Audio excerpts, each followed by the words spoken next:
Shalom Alaikum Kat Kitchen. Belakangan ini rame-rame tentang Hari Mu'alaf. 25 Desember Hari Mu'alaf sedunia. Saya suruh nanggapi, ya sudah saya tanggapilah untuk lucu-lucuan ya. Bagaimana kita orang Katolik menanggapi 25 Desember yang kemudian diangkat menjadi Hari Mu'alaf sedunia. Padahal kan kita tahu 25 Desember adalah hari kelahiran Tuhan kita Yesus Kristus. Lalu bagaimana orang Katolik harus bersikap? Santai aja bro, nggak usah bersikap gimana-gimana. Biarkan anjing menggonggong, kafilah tetap berlalu. Demikian bunyi kata pepatah bukan? Kenapa saya katakan biarin aja, nggak apa-apa.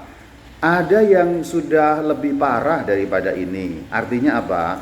Beberapa tahun yang lampau di tanah Amerika, 25 Desember itu pernah diangkat oleh kaum satanis sebagai hari Sol Invictus. Jadi ini di Amerika beberapa tahun yang lampau, akar sejarahnya dari tahun 60-an oleh gereja setan. Jadi kaum satanis pernah membuat abuse seperti ini sebagai tandingan bahwa 25 Desember hari Natal itu diangkat, disulap oleh mereka kaum setan menjadi hari Sol Invictus, perayaan mereka sendiri. Jadi kalau cuma hari Mu'alaf itu ya biasa aja, nggak gimana-gimana. Santai aja bro, santai sis, santai nggih mbah, nggak usah gimana-gimana. Jadi santai aja, karena ini bukan pertama kalinya. Di sini jadi hari Mu'alaf. Di Amerika pernah jadi harinya satanis. Jadi ya biasalah kaum-kaum setan di Amerika itu begitu. Jangan-jangan orang-orangnya sama, saya nggak tahu ya. Ya orangnya beda. Cuman ya selalu ada orang yang ingin menyerang iman kita, abuse terhadap hari raya kita. Tapi ya udah santai lah. Kita nggak usah beri panggung, nggak usah tanggapi yang gimana-gimana. Oh ya, tentang kaum satanis, lihat ya video berikut. Saya pernah membuat videonya, saya tampilkan bahwa 25 Desember beberapa waktu yang lampau di Amerika pernah menjadi kaum satanis. Jadi bagaimana? Ya kafilah tetap berlalu. Huk huk huk. Biarkan anjing menggonggong. Yuk tonton kaum satanis dengan 25 Desembernya ala satanis. Jeng jeng jeng jeng jeng jeng.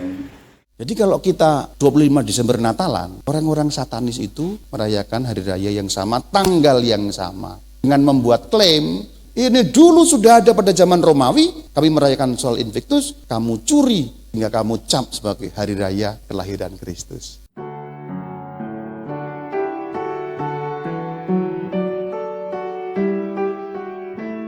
Jadi satanisme sudah sejak zaman kuno. Tetapi di zaman modern yang kemudian dikenal dengan The Church of Satan atau gereja setan, itu dimulai tahun 66. Di Amerika, Anton LaVey ini mendirikan gereja setan. Sebenarnya ini merupakan organisasi. Pada gilirannya COS ini terpecah-pecah. Dan sekarang populer malah saingan beratnya yang singkatannya TST. Apa yang saya katakan tentang TST tidak dari saya sendiri, tapi saya ambil sumber langsung. Jadi ini kata-kata mereka sendiri. Itu thesatanictemple.com dan seterusnya adalah perkataan mereka sendiri tentang diri mereka.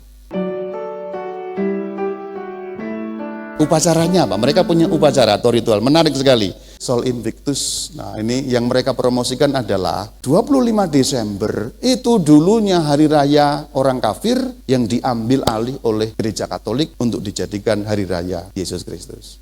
Jadi kalau kita 25 Desember Natalan, orang-orang satanis itu merayakan hari raya yang sama, tanggal yang sama. Dengan membuat klaim, orang Katolik nyolong hari raya kami. Ini dulu sudah ada pada zaman Romawi, kami merayakan Sol Invictus, kamu curi hingga kamu cap sebagai hari raya kelahiran Kristus. Kira-kira gitu klaimnya.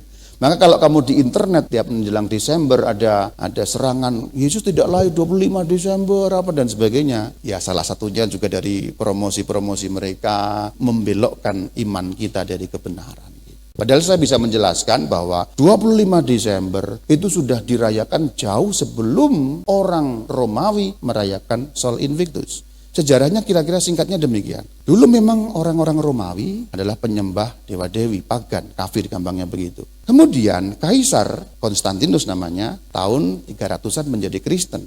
Lalu kemudian ada beberapa kaisar yang menjadi Kristen tapi ada yang kembali kepada penyembahan lama. 25 Desember dirayakan sebagai Natal, tapi kaisar yang kemudian murtad membuat semacam tandingan perayaan. Jadi duluan Natal sebenarnya.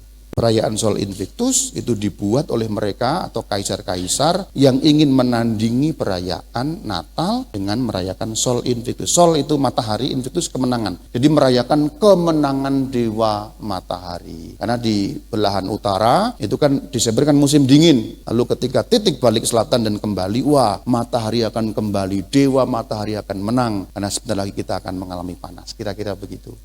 Demikian, terima kasih. Shalom Alaikum.